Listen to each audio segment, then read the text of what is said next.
নমস্কার, আমি ডক্টর অর্ণব দত্ত, মনোরোগ বিশেষজ্ঞ। আজ আমি যে ব্যাপারটা নিয়ে আলোচনা করব, এটা খুব কমন একটা সমস্যা। আমি রোগ বলবো না, কেন বলবো না সেটা আমি পরে বলছি, বা রোগ বললেও সেটা খুব হালকা রোগ। সেটা হচ্ছে স্বপ্নদোষ। এখন এই স্বপ্নদোষ বিষয়টা অধিকাংশ মানুষের জীবনে আসে, 99% মানুষ। বিশেষ করে ছেলেদের তো আসেই, কিছু ক্ষেত্রে মেয়েদেরও আসে। এই বয়সটা কোনটা? বয়সটা হচ্ছে সাধারণত বয়ঃসন্ধিকাল, যেটা আমরা কিশোর বয়স বলি, বা বাচ্চা থেকে যখন কিশোর হচ্ছে এবং ইয়াং অ্যাডাল্ট, বা আপনার জাস্ট অ্যাডাল্ট হয়েছে এই অবস্থায়। এটা মেয়েদের মধ্যে অনেক সময় এখন দেখা যাচ্ছে। আগে হয়তো মেয়েদের একটু কম দেখা যেত, ইদানিং মেয়েদের মধ্যেও দেখা যাচ্ছে। এখন এটা কি রোগ না রোগ নয়, এটা আপনাকে বুঝতে হবে। দেখুন, এর কিছু সাইন সিমটম আছে রোগের মতো, কিছু ইটিওলজি অর্থাৎ কারণ তত্ত্ব আছে, আর ম্যানেজমেন্টও আছে রোগ হয়। প্রথম কথা হচ্ছে, যদি মাঝে মাঝে হয়, এটা নিয়ে একদম ভয় পাওয়ার কারণ নেই, এটা খুব নর্মাল। এবার যদি অতিরিক্ত হয়, অতিরিক্ত হলে সত্যি ভয় ব্যাপার। তো প্রথমে আমরা জানি যে সাধারণ কেন হয়। সাধারণত হয়, মাঝে মাঝে হয়। দেখুন, একটা বয়সকালে তো শারীরিক যদি পরিবর্তন আপনি দেখেন, তো একটা তো বয়সকালে মানুষের হরমোনাল একটা চেঞ্জ হয়, আমরা ইমব্যালেন্স বলবো না, চেঞ্জ বলবো, পরিবর্তন বলবো, সেই ক্ষেত্রে দেখা যায়। ছেলে মেয়ে উভয়।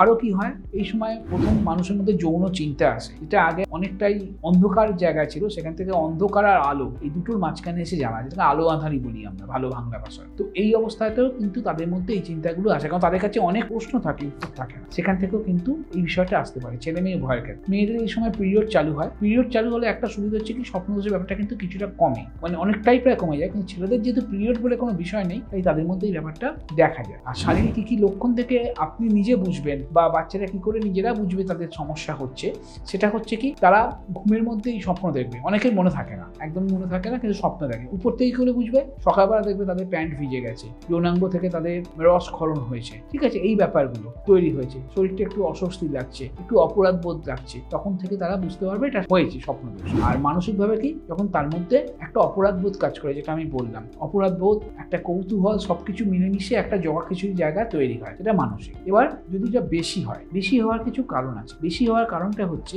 যারা খুব জোর করে নিজেদের যৌন ইচ্ছেটা চেপে রাখতে চেষ্টা করে, তাদেরই কিন্তু বেশি হয়। ওটাও কিন্তু একটা রোগের পর্যায়ে যায়। সেকেন্ডলি কি হয়তো প্রেম করছে, কথায় কথা তার সঙ্গে তার শারীরিক সম্পর্ক আছে, হয়তো অনেক দিনই তার শারীরিক সম্পর্ক হচ্ছে না, সেক্ষেত্রেও কিন্তু হতে পারে। বা নতুন প্রেমে পড়েছে, সেই মেয়েটাকে নিয়ে বা সেই ছেলেটাকে নিয়ে সে চিন্তা করতে করতে ঘুমোলো, সেক্ষেত্রেও তার স্বপ্নদোষ কিন্তু হয়ে যাবে, এটাও স্বাভাবিক। এবার বেশি হলে তো সমস্যা, আমি যেটা বললাম। আর একটা কি হয়, অতিরিক্ত ফাস্টফুড খাওয়া। এটা আমরা সবাই জানি, ফাস্টফুডে অনেক সাইড এফেক্ট আছে, এটা নিয়ে পরবর্তীকালে আমার একটা বড় ভিডিও করার ইচ্ছে আছে। তো আপাতত বলতে পারি, ফাস্টফুড খেলেও কিন্তু এই সমস্যা হয়। কোল্ড ড্রিঙ্কসও কিন্তু তার মধ্যে পড়ে, অন্য নেশা তো পড়েই, যে আপনি সাবস্টেন্ট হোক, অর্থাৎ মদ, গাঁজা, বিড়ি, সিগারেট হোক, বা নন সাবস্টেন্ট, মোবাইল অ্যাডিকশন, এই ব্যাপারগুলো কিন্তু আমরা দেখতে পাই। আর কি হয়, রাত্রিবেলা যারা অতিরিক্ত পেট ভরে খায়, সে আপনি নর্মাল ফুড হোক কি অ্যাবনর্মাল মানে ফাস্ট ফুড হোক, বেশি যারা অতিরিক্ত পেট ভরে খায়, হাঁসফাঁস করে খায়, তাদের মধ্যে ব্যাপারটা হয়। যারা উল্টো হয়ে ঘুমোয়, দেখুন একটুখানি 1-2 ঘন্টা আপনি উপর হয়ে ঘুমোতেই পারেন, তাতে আপনার শরীর মন ভালো থাকবে, মানে ফ্রিজ দ্বারাও ভালো থাকবে। কিন্তু কন্টিনিউ যারা উপর হয়ে ঘুমোয়, তাদের মধ্যে একটা চাপ তৈরি হয় পেটের মধ্যে, তার মধ্যেও কিন্তু এটা হয়। যাদের মধ্যে খুব পেট গরমের সম্ভাবনা আছে, তাদের মধ্যে এই স্বপ্নদোষ ব্যাপারটা কিন্তু খুব বেশি হয়। এবং যাদের ঘুমের খুব সমস্যা হয়, ঠিকঠাক তো ঘুম হয় না, অনেক বাড়ি চিন্তা মাথায় আসে, সেটাতেও কিন্তু আমরা